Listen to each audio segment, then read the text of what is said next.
12월 15일 새벽기도 시작하도록 하겠습니다. 강단 말씀 정리합니다. 말씀망대 49번째 히브리서부터 베드로 전후서에 나타난 그리스도라는 제목으로 같이 말씀을 봤습니다.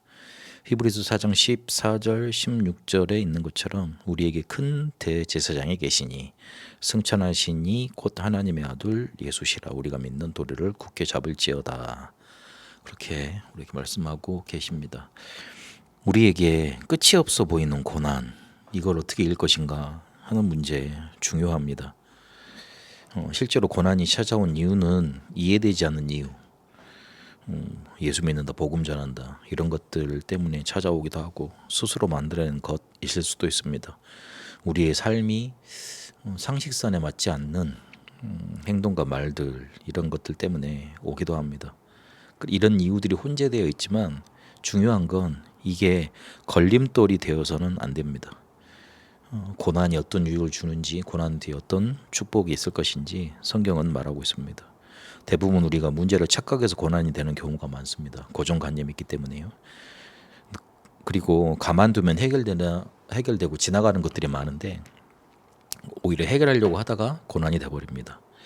당연히 일어나야 될 문제로 또 있습니다. 부흥되거나 현장의 흐름 따라 생겨나는 문제들이 있고 현장의 흐름 따라서 이렇게 나오는 것들이 있는데 그거 모르면 내게 고난이 돼버립니다.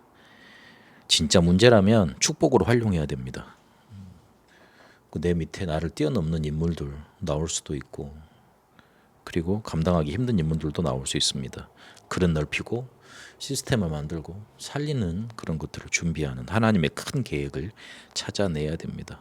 그래서 고난이 있지만 찾아오지만 이유를 분석하고 해석하는데 골똘하고 골몰할 게 아니라 그거를 걸림돌 어떻게 만들지 않고 축복의 발판으로 만들 것인가가 중요합니다.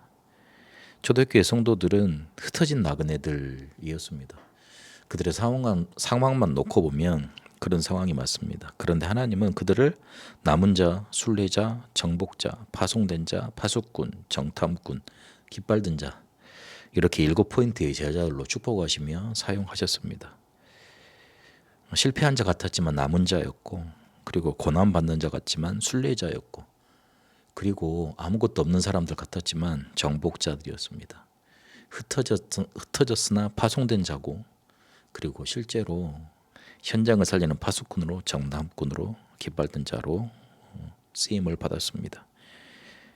세상과 사단은 기독교인들, 초대교회 성도들을 마음껏 조롱하고 핍박했습니다. 사단은 기독교인만 없애려고 정치, 견해, 정제, 문화, 지식 총동원했습니다. 근데 성경이 증언하는 것은 복음 가진 자들이 망하지 않았다는 겁니다. 오히려 세상이 그들을 감당할 수 없었고 그리고 그들이 가진 복음 아니면 세상의 재앙을 막을 수 없었다. 그렇게 말하고 계십니다. 우리가 고난을 당한 것 같지만 세상을 살릴 그리스도의 제자로 예비되었고 그리고 또 부르심을 받았습니다. 그래서 우리에게 고난이 문제되지 않습니다. 왜 문제되지 않냐면 요한복음 14장 26절 27절에 있는 것처럼 우리에게 세상 어디에서도 줄 수 없는 평안, 그걸 약속하셨습니다. 우리가 그리스도 한 분을 제대로 알았는데 세상에서 받을 수 없었던 참된 위로와 평안이 우리에게 임했습니다. 그거 체험하고 나니 세상 어떤 것도 문제가 되지 않는 겁니다. 그리스도는 선지자, 제사장, 왕으로 히브리서에 나타나 계십니다.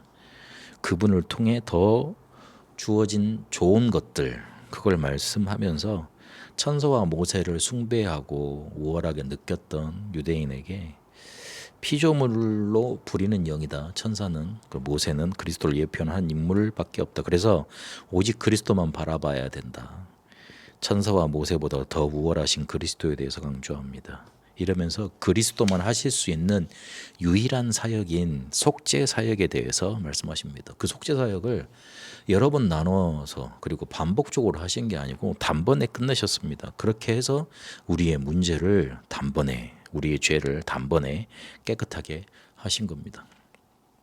그리고 야고보서에는 영광이요 자비와 긍휼의 그리스도로 나타나 계십니다. 영광을 잘못 이해했던 제자들이 성공하는 줄 알고 그게 영광인 줄 알고 예수님께 줄을 대려고 했습니다. 그러나 영광의 전 단계에는, 영광이 오기 전에는 고난의 시간표가 반드시 있습니다. 십자가 없으면 그 뒤에 부활, 재림주로 오시는 것도 있을 수가 없는 겁니다. 세상적인 성공의 기준으로 영광을 이해했으니까 당연히 놓칠 수밖에 없지요. 그러니 조금 부를 가졌다고 사람을 차별하고 서로를 향해서 독소를 품고 교제를 상실해 교회가 하나 되지 못하도록 행동할 수밖에 없었던 겁니다. 그리스도가 받아야 될 영광, 그거를 잘 이해해야 하는 겁니다. 그리고 야고보서는 행함을 강조합니다. 믿는다고 하면 당연히 나올 수밖에 없는 행동에 대해서 강조하는 겁니다. 우리가 그리스도의 사랑을 받은 자 아닙니까? 그러면 그 사랑이 다른 사람에게도 나갈 수밖에 없을 것 아닙니까? 그게 자비와 긍휼입니다. 하나님의 사랑을 제대로 받아본지 못한 자, 그리스도께서 십자가에서 나를 죽으심을 제대로 그 사랑을 체험하지 못한 자, 어떻게 믿음이 바를 수 있겠습니까? 그래서 남을 이렇게 멸시하고 그리고 독소를 내뿜고 하는 행동이 당연히 나올 수밖에 없지요. 그래서 영광과 자비와 긍휼의 주를 나타내면서 정말 믿음 있는 자는 이런 행동이 나올 수밖에 없다. 아니면 너희 믿음을 제대로 재고해봐라. 그 부분을 강조하고 있습니다.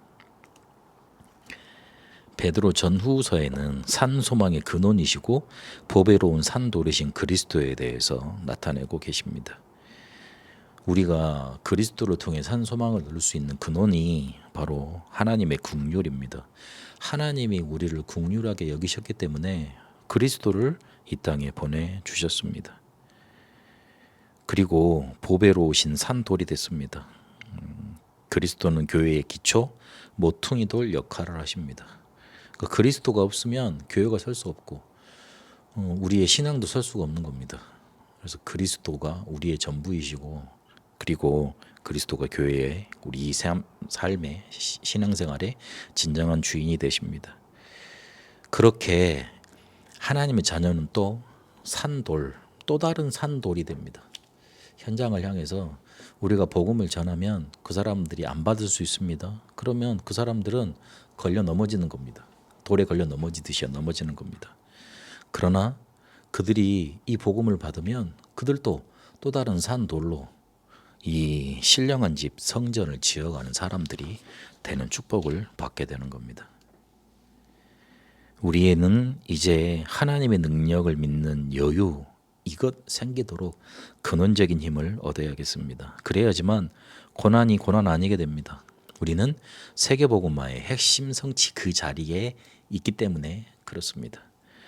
그래서 항상 세 가지 해야 됩니다. 히브리서 4장 16절에 있는 것처럼 긍휼하심을 받고 때를 따라 돕는 은혜를 얻기 위하여 은혜의 보좌 앞에 담대히 나아갈 것이라. 때를 따라 돕는 은혜를 하나님은 주십니다. 그래서 매일 3집중, 매시 3확인, 매사 300% 이걸 붙잡고 계속 이게 되어진 은혜를 누리면 됩니다. 이러면 근원이 살아나게 돼 있고 미리 응답받고 살리러 가게 돼 있습니다.